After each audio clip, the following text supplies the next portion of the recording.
साध्य, साधन आदि का विचार तथा श्रवण, कीर्तन और मनन, इन तीनों साधनाओं की श्रेष्ठता का प्रतिपादन।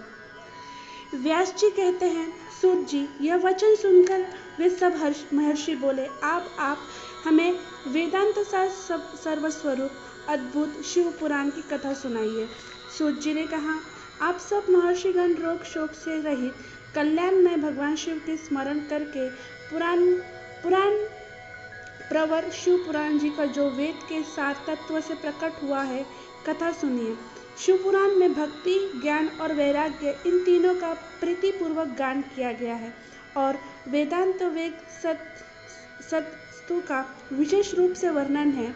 इस वर्तमान कल्प में जब सृष्टि कर्म आरंभ हुआ था, उन दिनों 6 कुलों में महर्षि परस्पर वाद विवाद करते हुए कहने लगे, अमुक वस्तु सबसे उत्कृष्ट है और अमुक नहीं। उनके उस विवाद में अत्यंत महान रूप धारण कर लिया। तब के सब अपनी शंका का समाधान लिए सृष्टिकर्ता अविनाशी ब्रह्मा जी के पास गए और हाथ जोड़कर विनय भरी वाणी में बोले, प्रभु, आप संपूर्ण जगत को धारण पोषण करने वाले तथा समस्त कारणों को भी कारण हैं। हम यह जानना चाहते हैं कि संपूर्ण तत्वों से परे पर पुराण पुरुष कौन है।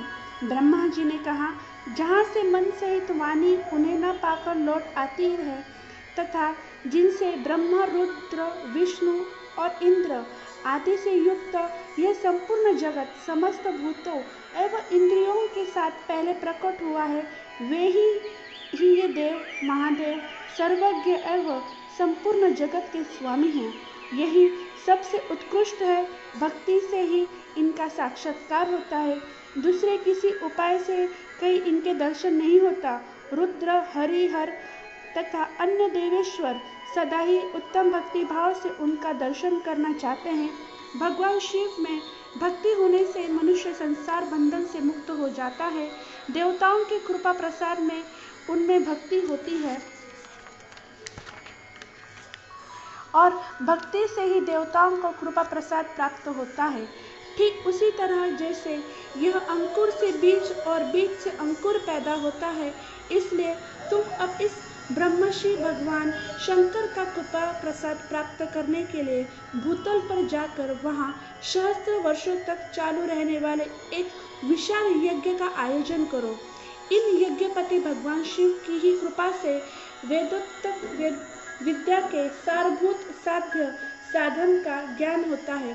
शिव पद की प्राप्ति की ही साध्य है, उनकी सेवा ही साधन है तथा उनके प्रसाद से जो नित्य नैमित्तिक आदि फलों की ओर से निस्पृह होता है, वही साधक है। वेदोक्त कर्म का अनुष्ठान करके उसके महान फलों का भगवान शिव के चरण में समर्पित कर लेना ही परमेश्वर पद की प्राप्ति होती है। वही सालोक्य आदि के क्रम से प्राप्त होने वाली होती है। उन पुरुषों की भक्ति के अनुसार उन सबको उत्कृष्ट फल की प्राप्ति होती है। उन भक्ति के साधन अनेक प्रकार के हैं, जिनका साक्षात महेश्वर ने ही प्रतिपादन किया है। उनमें से सारभूत साधन को संक्षिप्त करने में बता रहा हूँ। कान में भगवान का नाम, गुण और लीलाओं का श्रवण, वाणी द्वारा उनका कीर्तन तथा मन के द्वारा उनका मनन, इन तीनों का महान साधन कहा गया है। तात्पर्य यह है कि महेश्वर का साधन, कीर्तन और मनन करना चाहिए। यह श्रुति का वाक्य हम सबके लिए प्रमाणभूत है। इसी साधना से संपूर्ण मनोरथ की सिद्धि में लगे हुए आप लोग परम साध्य को प्राप्त हो।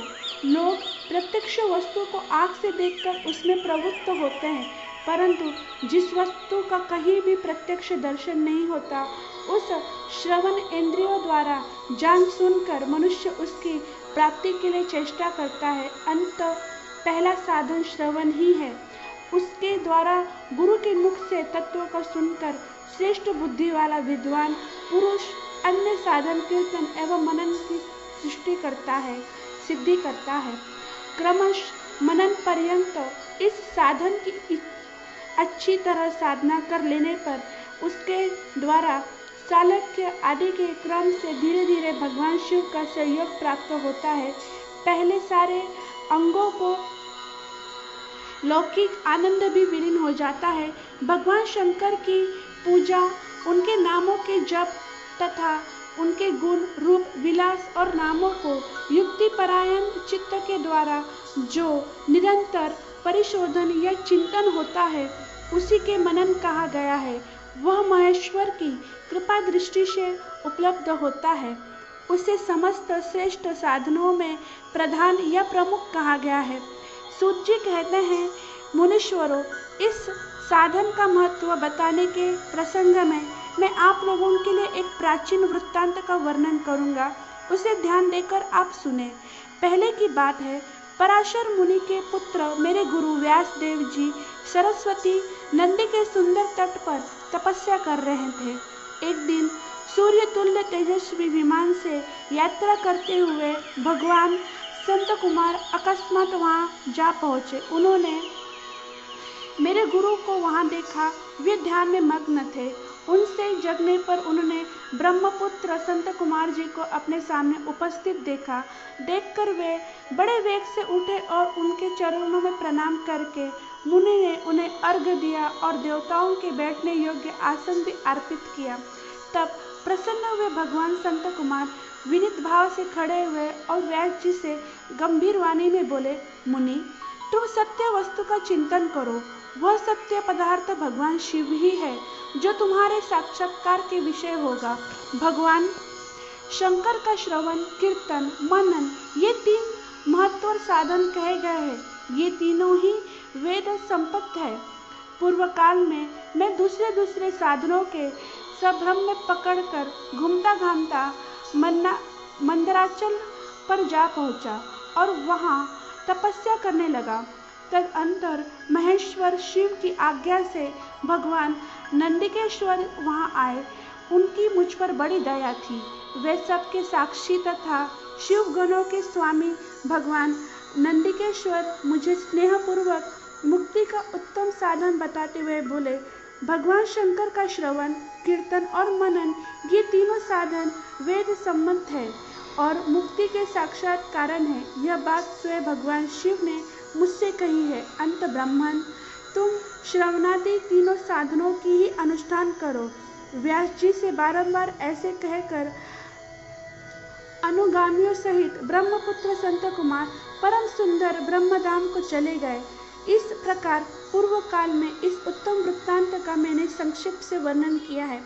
ऋषि बोले, सूत जी, श्रवणादि 3 साधनों को आपने मुक्ति का उपाय बताया है, किंतु जो श्रवण आदि तीनों साधनों में असमर्थ हो, वो मनुष्य किस उपाय को अवलंबन करके मुक्त हो सकता है? किस साधन भुक्त कर्म के द्वारा बिना यत्न के ही मोक्ष मिल सकता है? हर हर महादेव। ओम नमः शिवाय।